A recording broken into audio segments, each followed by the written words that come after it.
हाँ, प्रिय बच्चों, देखो आजकल जहाँ पर इतनी मल्टीनेशनल्स हैं, इंजीनियर बच्चे बनते हैं, इंजीनियरिंग करते हैं, महंगी पढ़ाई करते हैं, बहुत बहुत पैसा खर्चते हैं। वहाँ पर दूसरी तरफ देखा गया है कि जैसे लोग कहते हैं जी इंडिया में नौकरियाँ नहीं हैं, नौकरियाँ गवर्नमेंट नहीं देती, ये नहीं है वो नहीं है। देखिए, कुछ मालूमात की वजह से जो लोग हैं दूर दराज गाँवों में, जिनको कॉलोनीज़ कहते हैं, और जहाँ पर इतनी दूर दराज, मैं खुद भी गवर्नमेंट से रिटायर हुआ हूँ, काफ़ी साल हो गए हैं मुझको। शुरू से ही मैं देखता था कि गवर्नमेंट में भी लोग जो हैं उनको पता ही नहीं है। दिल्ली की तो बात छोड़ दीजिए, दूर दराज चले जाइए, मध्य प्रदेश, छत्तीसगढ़, पता नहीं कहाँ कहाँ दूर दराज चले जाइए, वो आपको लोगों को पता ही नहीं सरकारी नौकरी कैसे मिलती है, मिलेगी भी कि नहीं। हमेशा वो इसी सहारे रहते हैं कि किसी न किसी तरह उन्हें नौकरी मिले, कैसे मिले। फिर वो लेकिन दूसरी तरफ मैंने ये भी देखा है, मैं यहाँ तक कि बच्चों को पढ़ाता भी रहा हूँ, कोचिंग सेंटर्स भी मैंने चलाए हैं, काफ़ी बच्चों की नौकरी भी लगी है। देखा ये गया है कुछ कुछ बच्चे हर जगह पर, चाहे दूर दराज भोपाल है, कहीं है, इक्का दुक्का तो बड़े बड़े होशियार बच्चे होते हैं, वो लड़के भी होते हैं, लड़कियां भी होती हैं, जिनको इस चीज़ का अंदर से अपने पे बड़ा गुमान होता है। वो मालूमात रखते हैं किसी न किसी तरह। अब जैसे दिल्ली की बात करें, सरकारी नौकरियां सेंट्रल गवर्नमेंट की तो दिल्ली में ही नॉर्मली आमतौर पे शुरुआत होती है ना इसकी। हमारे टाइम पे तो स्थिर नौकरी होती थी, दिल्ली में लगे तो दिल्ली में ही रिटायर हो गए, अलग अलग मिनिस्ट्रीज़ में रिटायर हो गए। सवाल ये है कि नौकरियां ली कैसे जाएं। एक वक्त मुझे भी याद है, मैं भी नौकरी चाहता था, तो मैंने इवनिंग कॉलेज में दिल्ली में एडमिशन ले ली, और एडमिशन ली तो इवनिंग कॉलेज में तो लोग वही होते हैं जो जिनका कुछ ना कोई व्यवसाय है, जिनका कुछ ना कुछ काम काज है, वही तो दाखिल होंगे इवनिंग में। और इवनिंग कॉलेज में वैसे तो एडमिशन देते नहीं हैं जब तक कोई व्यवसाय में आदमी ना हो। चलो किसी तरह मैंने ले लिया, तो उस लोग बड़े अच्छे जो नौकरी वाले हैं, तो मेरे साथ बड़े बड़े ऐसे लड़के थे। मॉर्निंग कॉलेजेस में तो सब अनएम्प्लॉयड ही होते हैं, पढ़ रहे होते हैं। अब वो जो भी करें, उनके माँ बाप पैसा खर्च सकते हैं तो बात ठीक है। इंजीनियरिंग कॉलेजेस की बात नहीं कर रहा मैं, I am talking about those days जब बीए एमए लोग करते थे। आजकल बीए एमए का देखा जाए स्कोप बहुत कम तो नहीं कहूँगा, मालूमात लोगों को नहीं है। फॉर एग्ज़ाम्पल गवर्नमेंट की नौकरी, मेरे साथ एक स्टूडेंट था, मेरी क्लास में पढ़ता था, तो शाम का इवनिंग कॉलेज था, मैं उनसे पूछता था आप कहाँ काम करते हो। उन्होंने मुझे बताया कि वो मिनिस्ट्री ऑफ एग्रीकल्चर में काम करते हैं। मैं कहा अच्छा, तो आप कैसे नौकरी में लगे। वो क्लर्क थे। मैंने कहा चलो ठीक है। उन्होंने बताया कि फॉर्म निकलता है यूपीएससी एसएससी का, जो भी उस टाइम हिसाब था। तो मैं कहा कब निकलेगा, मुझे बताएंगे। कहा हाँ निकलेगा, मैं आपको बताऊँगा, मैं आपको फॉर्म भी ला दूँगा। फॉर्म भी वो ले आए। फिर मैंने पूछा इसके लिए क्या होता है, कैसे होता है। उन्होंने बताया कि मार्केट में गाइड्स मिलती हैं जनरल नॉलेज की, पहले अपना जनरल नॉलेज ब्रशअप आदमी करे, जनरल इंग्लिश है, सब कुछ है, लाइट मैथमेटिक्स है, अर्थमेटिक्स जिसको कहते हैं, और तमाम चीज़ें हैं जनरल नॉलेज की तो होनी चाहिए। अब दूर दराज, अच्छा मैं नौकरी में लग गया, मैंने पास कर लिया एग्ज़ाम, तो मैं देखता था मेरे ऑफिस में ही ऐसे ऐसे लोग थे जो बेचारे क्लास 4 भी थे, और भी तरह के लोग थे, भर्ती हुए थे पुराने टाइम पे, जब को अंग्रेज़ों के टाइम पर भर्ती होती थी। लोग कहते थे 1960 उस टाइम पे लोग जो अभी दिल्ली आ जाते थे, ये जो पार्लियामेंट के पास चौक पे कोई आता था तो कहता था गवर्नमेंट नौकरी मिल जाएगी। जो बाबू जा रहे होते थे कहते थे हमारे साथ आ जाओ, अपने साथ ले जाते तो उनको नौकरियां लगवा देते थे। पहले नौकरियां ऐसे लगा करती थी। हम तो तब बहुत ही छोटे थे, हमें नहीं पता था, लेकिन जब हमें पता लगा, मालूमात आई, तो क्या हुआ, नौकरी बड़े आराम से मिल गई, हम पास भी हो गए, जनरल नॉलेज भी अच्छी तरह किताब को कर लिया, तो एज ए क्लर्क भर्ती हो गए। ये मैं उन लोगों के लिए बता रहा हूँ जिनके घरों की फाइनेंशियल पोजीशन अच्छी नहीं है, नौकरियों के लिए बेचारे परेशान हो रहे हैं, कहाँ से नौकरी मिलेगी उनको, कैसे करेंगे। वो मुझे ऑफिस में लोग ऐसे कहते थे जो चपरासी होते थे, ड्राइवर्स होते थे, देखो भाई तुम तो दिल्ली के रहने वाले हो, बड़े चीज़ों को जो बेचारे दूर दराज कॉलोनियों में, स्टेटों में, गाँवों में लोग बच्चे बैठे हैं, उनको तो पता ही कुछ नहीं होता। तो मैंने उनको ये एक बात कहता था, मैं कहा देखो भैया मुझे नहीं पता आप क्या बात कर रहे हो, आप यहाँ काम करते हो, आपके घर में जो भी कोई आपके बच्चे हैं, बेटा है, बेटी है, आसपास में भतीजे भतीजे, आप कम से कम उनको ये तो बता सकते हो। फिर देखिए गाइड जो है मिलती है मार्केट में प्रेपरेशन करने के लिए, वो भिजवा सकते हो। फिर मैंने देखा लोगों को इतना भी नहीं पता, तो मैंने कहा चलो कोई बात नहीं। फिर मैंने उनको ये कहा कम से कम दिल्ली बुला लो उसको, दिल्ली बुलाओगे तो दिल्ली में कंपटीशन है। अब यहाँ भी कंपटीशन के लिए स्कूल कॉलेजेस कोचिंग सेंटर्स खुले हुए हैं, लोगों को फ़ीस देने तक के लिए पैसे नहीं है। चलो नहीं है तो कोई बात नहीं, कम से कम अड़ोस पड़ोस में कोई हेल्प तो हो सकती है। तो ऐसा होता है, किसी की आप हेल्प करेंगे। हमने भी हेल्प, मैंने बहुत की, ईश्वर ने मुझे भी हेल्प की।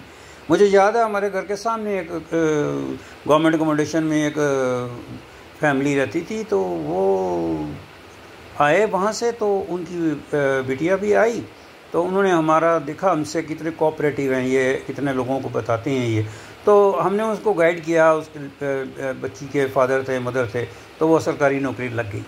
इसी तरह मैं आपको भी बताना चाहता हूँ, मैं शुरू से ये काम कर रहा हूँ। देखिए क्या होता है, एज ए क्लर्क फॉर्म भर के जनरल नॉलेज आप कर लीजिए तैयार, क्लैरिकल ग्रेड एग्ज़ाम आप दे सकते हैं। उसके बाद में अगर आप एक बार नौकरी लग जाते हैं तो गवर्नमेंट में भी अलग अलग कोर्सेज़ और ट्रेनिंग होती है। फॉर एग्ज़ाम्पल वहाँ पर यूडीसी के एग्ज़ाम होते हैं, असिस्टेंट्स ग्रेड का एग्ज़ाम होता है, सेक्शन ऑफिसर्स ग्रेड का एग्ज़ाम होता है, बीच में प्रमोशंस भी होती हैं under secretary, deputy secretary, director तक, यहाँ तक स्कोप है। 3 प्रमोशन तो गवर्नमेंट देती ही देती है। और क्या है, मेरे जो मित्र जो मेरे साथ रिटायर हुए हैं, मेरे कोलीग्स, अगर वो क्लर्क भर्ती हुए, उन्होंने कोई एग्ज़ाम नहीं दिया, कम से कम क्लर्क तो भर्ती हो गए ना जनरल नॉलेज वगैरह तैयारी करके, तो एटलीस्ट वो मैंने देखा अंडर सेक्रेटरी एक स्केल होता है क्लास 1 का, उस पर रिटायर हुए सब। और जिन्होंने कोई एग्ज़ाम दिया, यूडीसी का दिया, असिस्टेंट का दिया, 2 एग्ज़ाम तो आपने दे दिए, तो उसके बाद में आप देख लीजिए सेक्शन ऑफिसर का भी दिया, under secretary, deputy secretary, director तक रिटायर होते हैं, डायरेक्टर के स्केल। तो ऐसा ही होता है, वो लोग डायरेक्टर तक पहुंचते हैं, हम भी पहुंचिए।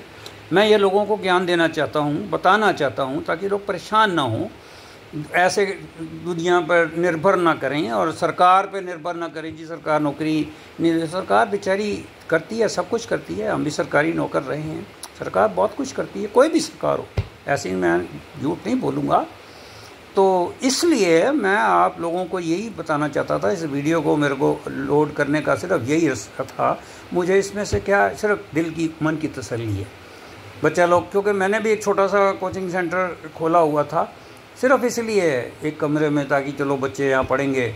और यकीन मानिए कुछ लोग तो फीस देते थे, जो बेचारे नहीं दे सकते थे, तो मैं उनको अपनी तरफ से को कॉपी पेंसिल भी दे दिया करता था। अब क्लर्क ग्रेड का तो हो गया, क्लर्क तो बन गए। उसके बाद जैसे आप नौकरी लगोगे, गवर्नमेंट इतनी बड़ी, गवर्नमेंट में इतनी मिनिस्ट्रीज़ फैली हुई हैं, सेंट्रल सेक्रेटरीट में, आप मिनिस्ट्री में जाओगे तो कम्पिटिटिव स्पिरिट ऑलरेडी वहाँ है, एक दूसरे को देख के आप आगे करोगे ही करोगे तैयारी। फिर यूडीसी का स्केल है, ये भी एग्ज़ाम होता है, डिपार्टमेंटल होता है, असिस्टेंट का तो ओपन होता है। इसी तरह अगर आप, मैंने सोचा कि मेरे को भी अंदर से बड़ी जल्दी थी कि मैं जल्दी से कुछ ना कुछ करूं, तो मैंने देखा मैं कहा यूडीसी का एग्ज़ाम जो है वो तो कुछ ओपन नहीं है, कम्पिटिटिव है, एडमिनिस्ट्रेटिव है, डिपार्टमेंटल है, उसके लिए कुछ साल की नौकरी चाहिए तब फॉर्म निकलेगा। असिस्टेंट ग्रेड जो है वो ओपन कंपटीशन है, वो कभी भी दे सकते हैं। आप गवर्नमेंट में भर्ती नहीं भी हुए हो भी गए एज ए क्लर्क, तो आप बाहर से फॉर्म भर सकते हो ओपन। इसी तरह देखिए दूसरा एक और एग्ज़ाम होता है, वो होता है स्टेनोग्राफर, जो लोग पीए की लाइन में लगते हैं, फिर पीएस बनते हैं, करते करते गवर्नमेंट ऑफ इंडिया के secretaries, ministers, even prime ministers तक लोग पहुंच जाते हैं।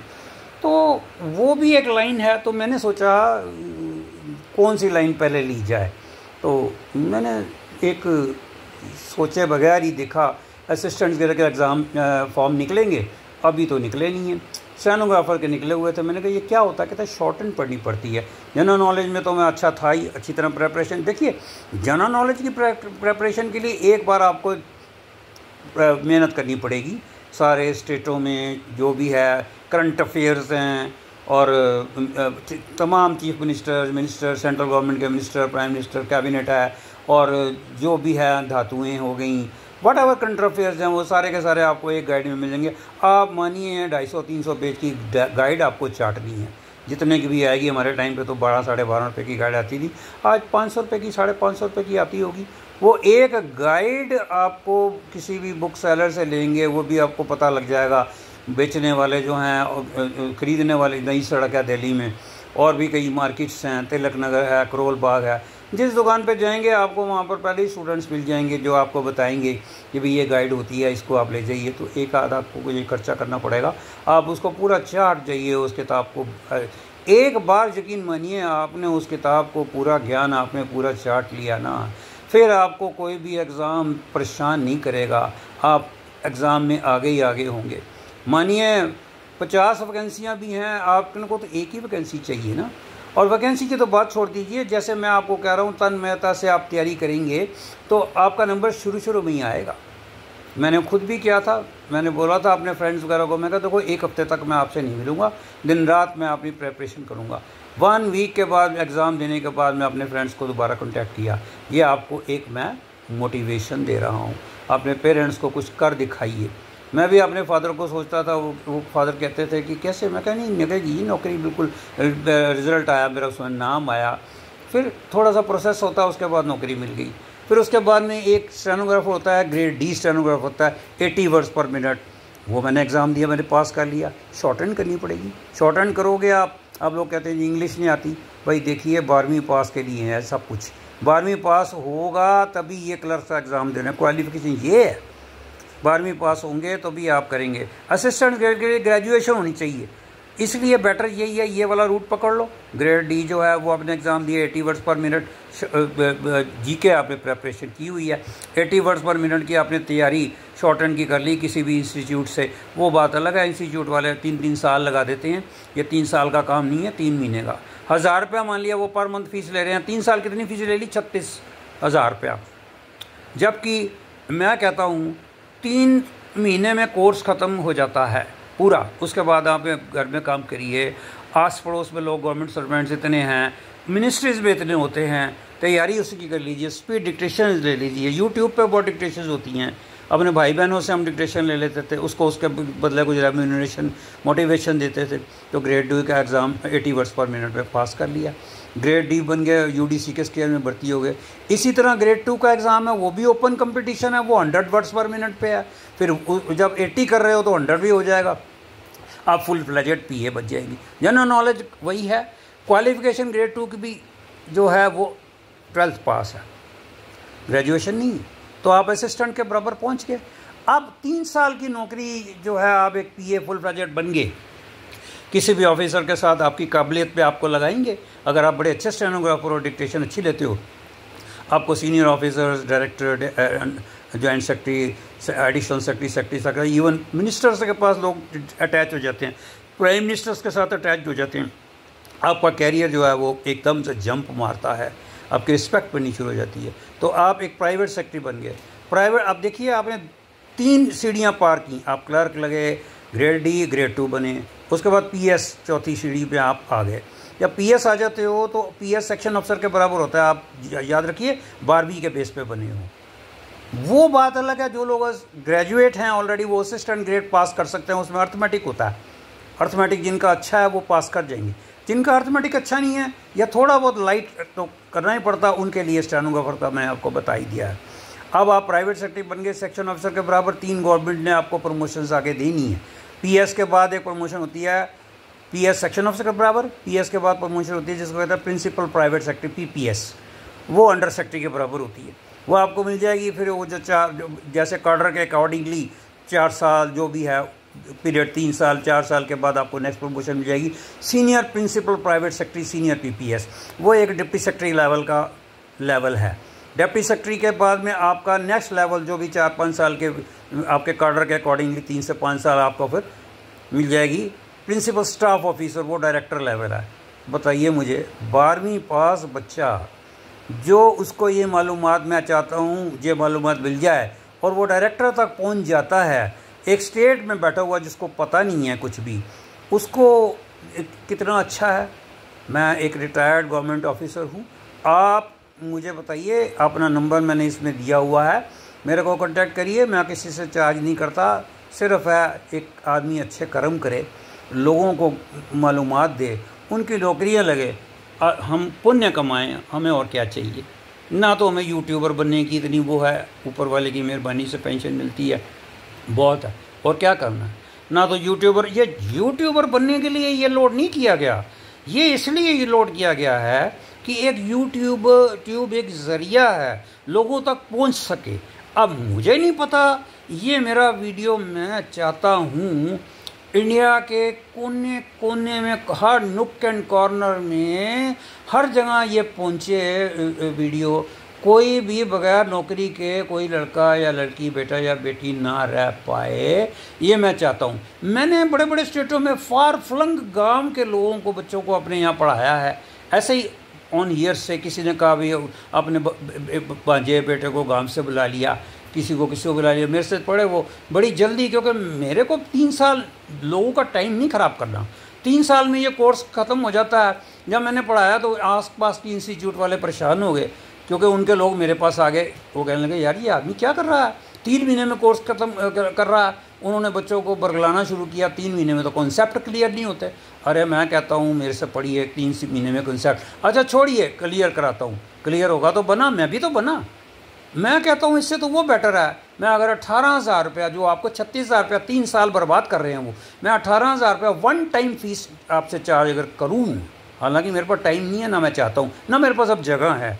अगर मैं करूँ भी कहीं भी, चलो कोई जगह ले लूँ एक आधा रूम, और वहाँ 18,000 रुपया 3 महीने का ले भी लूँ आपसे, मेरा ख्याल बड़ा सस्ता सौदा है। 3 महीने में आपको शॉर्ट हैंड पूरी करा के आपकी स्पीड पे, क्योंकि जैसे आपने सीख लिया तो आपकी स्पीड जो है वो आराम से 50, 60, 70 ऐसे आराम से निकलती है। फिर धीरे धीरे करते रहे, 80 वर्ड्स पर मिनट हो गया, आप एग्ज़ाम दीजिए और आपकी नौकरी लग जाएगी। बस उसके बाद में हमें खुशखबरी दीजिए, खुशखबरी सुनाइए, बड़ा खुशी होगी। मन को संतोष मिलता है जब किसी बच्चे से ये मैसेज आता है या वो बताता है कि ये देखिए नौकरी जो है हमारी लग गई है। वो खुशी कितना मन को सुकून देती है। एक हमारे जैसे सीनियर सिटीज़न के लिए आगे ज़िंदगी का पता नहीं और कितनी है। कम से कम कुछ लोग 150 लोगों का भला तो कर जाएंगे एटलीस्ट। तो इत्मीनान रखिए, कुछ भी पूछना है आप यहाँ पर लिख सकते हैं, कर सकते हैं, फ़ोन कर सकते हैं, जैसे भी है आपको उसकी मैं पूरी मदद दूंगा। लेकिन ये कोई मैंने इसलिए नहीं इसको लोड किया कि मुझे कोई यूट्यूबर बनना है not that, only that people. और मैं जब ज़्यादा 15-16 साल का था, उस टाइम 10th में पढ़ता था, तो इंग्लिश मेरी बड़ी अच्छी थी। I am the son of a teacher, my father was English teacher. तो मैं उस टाइम ही लड़कियों को, अपने बराबर की लड़कियों को जिनकी इंग्लिश में वीक थी, इंग्लिश पढ़ाता था। 15-16 साल का बच्चा क्या होता है, पॉकेट मनी पेरेंट्स से मांगता, मैं तो पॉकेट मनी क्या पैसा कमाता था, पूरा 25-25 लड़कियों का ग्रुप होता था, उनको पढ़ाता था, अच्छी फीस मिलती थी मुझे। मेरे पास पॉकेट मनी तो अपने भाई बहनों को देता था तो ऐसा नहीं है साहब, आप इस चीज़ का, सिचुएशन का फ़ायदा उठाइए। आपको कोई ऐसा गाइड नहीं करेगा दुनिया में, किसी के पास फालतू टाइम नहीं है कि बच्चों का कल्याण करने के लिए डाले। मुझे और कोई तरीका मुझे पता लगे तो मैं और कोई एक ढिंढोरा पिटवा दिया करूं हर स्टेट में आके। अब ये पॉसिबल है क्या मेरे लिए कि ढिंढोरा पिटूँ जाके, जब भी ऐसा है डम डम डम डम डम, ये जैसे विक्रमादित्य का टाइम पे लगता था कि भाई नौकरी करने के लिए ये करिए वो करिए। मेरे ख्याल ये यूट्यूब ही ढिंढोरा है, इससे बढ़िया ढिंढोरा क्या हो सकता है। आपको मैं बता रहा हूँ बिल्कुल अपनी अच्छी नीयत से कि इस वीडियो को देख के अपना कैरियर बनाइए। वो लोगों के लिए ये वीडियो है जो बेचारे फाइनेंशियली, हम भी कौन सा फाइनेंशियली बढ़िया थे, नौकरी वाली परिवार से तो थे, तो फाइनेंशियली कुछ लोग जो बिल्कुल ही बेचारे वीक हैं और उनके पास मालूमात ऐसी चीज़ें नहीं हैं तो वो कुछ कर सकें। तो मैंने ऐसे करके एक बार याद है किसी को, अपने कुलीग की बेटी को मैंने पढ़ाया था, तो मैं बाज़ार में मार्केट में मोमो लेने गया। जब मोमो लेने गया मैंने कहा पेटीएम पे पैसे देने लगा तो उसने वही कास्ट जो होती है बताया। मैं कहता इस पे कर दीजिए। मैंने कहा तो उसका नाम कास्ट वही थी वो जो उस बच्ची की थी। उसके पापा ने मेरे को बड़ा धन्यवाद दिया। तो मैंने उसका, मैं कहा भाई ये तो हमारी एक बिटिया जो है वो इस नाम है उसका वही कास्ट है। मैं उसको पढ़ाता था, हमें बड़ी खुशी होती है। हम उस बिटिया की शादी तक भी गया, उसके बाल बच्चे भी है, बड़ी खुशी होती है साहब ये सुन के देख के। तो मैंने उसको कहा, वो कहता जी मेरा बेटा भी गांव में है। मैं क्या, कहता 12वीं दे रहा है। मैं क्या करेगा आप, या यकीन मानेंगे, मोमो वाले को मैंने ये सारा गाइड किया, मार्केट में मोमो वाला यहाँ पर। मैंने कहा बुला लो बच्चे को, जब आएगा तो मुझे बुला देना, मैं जब भी आऊँगा मोमो लेने के लिए। वो मोमो के पैसे नहीं ले रहा। मैं कहा ये काम नहीं, मैंने मोमो ही नहीं चाहिए मुझे, फिर पेमेंट मैं करूँगा। और मुझे जितनी बार आपका बच्चा यहाँ आए, आप यहाँ ठिए पे आए, दुकान पे आए, तो मुझे बुला लेना। मैं घूमता फिरता गाड़ी उठाऊँगा, आ जाऊँगा। देख लीजिए आज मेरे पास गाड़ियाँ भी हैं 2-2। उस टाइम जो हमारे पास स्कूटर भी नहीं होता था। तो इसलिए अब ये बड़ा अच्छा लगा। ऐसे मैंने बड़े लोगों को बताया हुआ है। जहाँ कोई इत्तेफाक मिलता है, जहाँ देखता हूँ लोग माली हालत के बेचारे, इतना बुरा हाल है, वो पैसे तक नहीं खर्च सकते कि छोटी सी सरकारी नौकरी भी क्या, छोटी मोटी प्राइवेट नौकरी ले लें। वहाँ आपको प्राइवेट नौकरी में कितना, यहाँ सरकारी नौकरी में आप आराम से काम करोगे, आपको इज़्ज़त भी मिलेगी, काम भी करोगे। तो इसलिए आप इस वीडियो का फ़ायदा उठाइए। ऐसा कोई साफ गाइड नहीं करता दुनिया में, आपको ऐसा कोई एक व्यक्ति नहीं मिलेगा जो अपना पेंस ले और अपना वक्त खर्चे। पेट्रोल मैं जाऊंगा मार्केट, अब घर में तो किसी को बुला नहीं सकता, घर में बुलाऊं घर वालों का भी टाइम वेस्ट हो मैं ऐसा, क्योंकि लोग बहुत कुछ पूछते हैं। मोबाइल फ़ोन लोगों के आ जाते हैं, 35-35 40-40 मिनट पे बात होती है। एक स्टूडेंट से दूसरा फ़ोन आ जाता है, तीसरा फ़ोन आ जाता है, शाम तक कई फ़ोन आते हैं। तो मैं अपने रूम में बैठा हुआ हूँ, देख लीजिए, वो रूम में बैठा हुआ मैं लोगों को गाइड कर देता हूँ। तो जो निकल जाते हैं, बड़ा अच्छा रहता है, उनको नौकरी मिल जाती है। कोई भोपाल में अभी एक बच्चे की नौकरी लगी थी, और ऐसे ऐसे अलग अलग जगह पर, चाईबासा, ऐसे करके जिन जिन की नौकरी लग गई वो बड़े खुश होते हैं। तो हमें भी अच्छा लगता है। वो अक्सर करते रहते हैं। अब हर कहाँ आदमी जाएगा। अच्छा मैं भोपाल में रहता हूँ, आपको पता ही है, वहाँ गांव है, ये मेरी शादी है। अब साहब ऐसा तो पॉसिबल नहीं है मैं के बाद शादी पे जाऊँ। आपकी भी शादी हो, आप भी यहाँ तक पहुँचें, तरक्की करें, मुझे बस एक इन्फॉर्मेशन मिल जानी चाहिए। हम पास हो गए, हमारी नौकरी लग गई, अब हमारी शादी हो गई और क्या चाहिए। प्लीज़ इस वीडियो का फ़ायदा उठाइए। आपको ऐसा कोई नहीं मिलेगा दुनिया में जो आपको इतनी गाइडेंस दे। Nobody is there. Thank you very much.